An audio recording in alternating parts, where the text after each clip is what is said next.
Well, top of the agenda, of course, is more military aid. That's very much what he's asked, whether it was in Rome, Berlin, or last night in Paris. So following the meeting, and we understand there were substantive talks, they lasted about 2 hours in.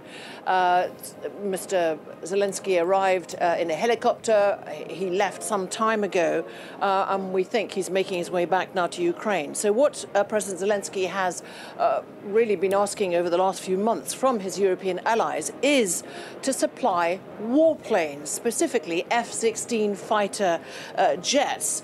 And he has said this morning that he wants to create a jet coalition. Now, the UK does not have F-16 fighter jets. It has other types of fighter jets. And what is interesting is that Rishi Sunak did take some questions from the British media in which he, again, did not commit to sending planes. But what the British Prime Minister did do is he said, and I quote him, the UK can play a big part. And that is, when the Prime Minister says that, he's talking about actually providing pilot training to Ukrainian fighter jet pilots. So that will be, and that would be to a NATO standard.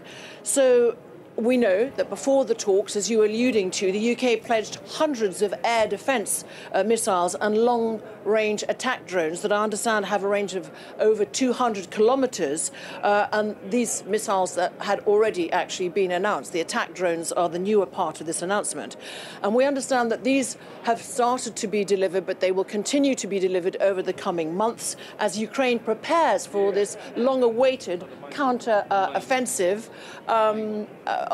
against the Russian invasion. So substantive talks, but no F-16 jets, but pilot training. That is what the two men were discussing this morning.